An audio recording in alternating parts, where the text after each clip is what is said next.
All right, welcome back. So this is another Carnegie Mellon activity. This happens to be called Lava Lamp. All right. It's kind of a cool activity. When we run this, if we go to solutions, we can see that the blobs just move up and down and pretty consistently, although some go slower than others and things like that. So let's take a look at the hint here real quick. It says each blob has its own name and is in the blobs group. Actually, let's start from the beginning here. It says move each blob using its speed. So we're not going to change the speed. We're going to use the speed that it has. And it should change directions when its top or bottom are above 100 or below 300. So we know that this is going to be an if. If it's greater than 300, okay, then it's going to be this. If it's less than that, it's going to be this. So when it says below 300, what they're meaning is here's 300 and below it. So it actually would be a larger number. Same thing with a 100. If it's 100, then it's going to be less than that. Okay? All right, so that's just to kind of sort that out there a little bit. And then it says each blob has its own name and is in the blobs group. The top and bottom can be found by adding/subtracting the blob's radius to its center. Okay. All right, so the first thing, because this is a loop, that's why they're moving up and down and things like that, we're going to need a for loop. So we're going to say for, we'll just use blob in blobs. Okay, so that's each one of these blobs. So we have all of these, which are in this group. Okay. So we're saying for blob in blobs. Okay, so the first thing we need to do, we talked about, is we need to take, let's see, it says for each blob using its speed, it should change direction, and then the top and bottom can be found by adding and subtracting the blob's radius. Okay. So the first thing we need to do actually is say blob, which is going to go along with this. Its center y is going to be equal to center y times the speed. Oops. Or plus the speed of that. Okay, that's the first thing. Okay. Then we're going to do an if.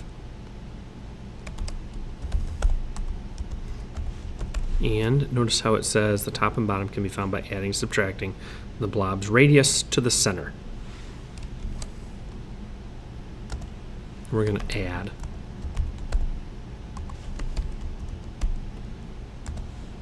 And if that's greater than 300, so if that's down here, okay,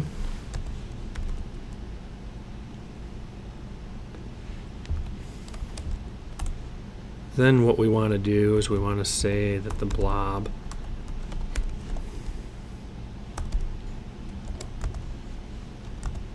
now here's where it gets tricky. So we want to take the blob, take its speed. Okay, so we want to utilize that. So one way we can do this, if let's say it's moving in a negative direction, right? So it's going up this way.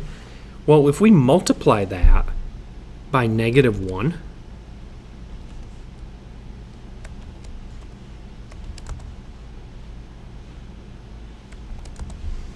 then that's going to make, so we take this, we multiply this by, take this speed and multiply by -1, then that's going to make it positive. Okay, and we'll do the same thing with the other one, is we'll say if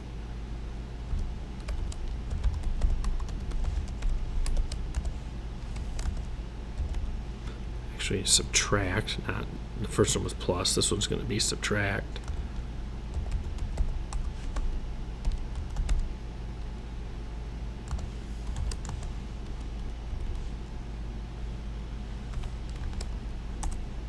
And we'll do the same thing with the speed. In fact, we can just copy this.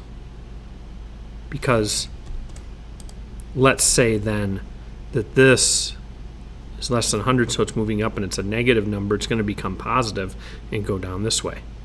Same thing with this, right? So if it's greater than 300, it's a positive number, it's going down this way. We multiply by -1, it's going to make it negative and then move back up. Yeah, speed y. All right, let's run this. There we go. And you can see, so every time it gets to that certain point here, so this is at 300, this is about at 100, so it reaches that point, and then it multiplies by negative and goes in the opposite direction. Okay? And we'll make this a little, move this down a little bit so it's easier to see. Apologies. Okay? So this is how we make the move, how we make a move like that, is we use this if here, and then this if here. And don't forget to put it in a for loop. And if you name this blob, then you're going to have to use it down here. If you use like just a letter, like X, Y, Z, B, whatever, make sure you use that down here for this as well. Okay? All right. Hopefully that helps you with your coding, and good luck.